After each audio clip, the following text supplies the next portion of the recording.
ఆ మూడో తాళం లేకుండా గదిని తెరవడం అనేది అసాధ్యమని వాళ్లకు అర్థమైంది. కాని వాళ్లు ఆ గది కిటికీని తెరిచి చూసినప్పుడు ఆ గోడలు పూర్తిగా పాడై ఉండడాన్ని గమనించారు. వీలైనంత త్వరగా దాన్ని బాగు చేయకపోతే ఆ మందిరం ధ్వంసమయ్యే అవకాశం ఉందని వాళ్లు గుర్తించారు. ఇది జరిగిన కొన్ని సంవత్సరాలకి ఆ డూప్లికేట్ తాళం దొరికింది.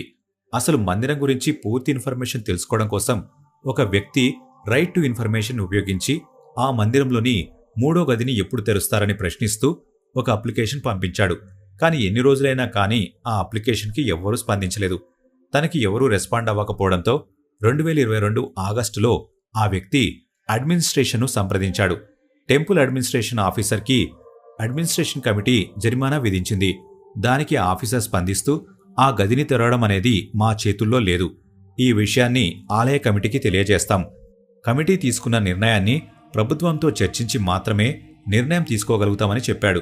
ఆఖరికి 2024 ఆగస్టు 5న రత్నభాండారు ఆలయ గదిని తెరవాలని ఆలయ నిర్వహణ కమిటీ నిర్ణయించింది. దానికి ఒడిశా గవర్నమెంట్ కూడా సపోర్ట్ చేసింది. అయితే వాళ్ళు ఆలయానికి ఎటువంటి డ్యామేజ్ జరగకుండా, సాంప్రదాయానికి ఎటువంటి లోటు జరగకుండా లోపలున్న గదిని రిపేర్ చేయాలని సూచించింది. కానీ నిర్ణయించిన డేట్ కంటే ముందుగానే జూలై 14న మందిరం ద్వారానే తెరిచారు. జగన్నాథ మందిరం 1955 యాక్ట్ ప్రకారం ఈ గదిని 46 సంవత్సరాల పాటు తెరవలేదు.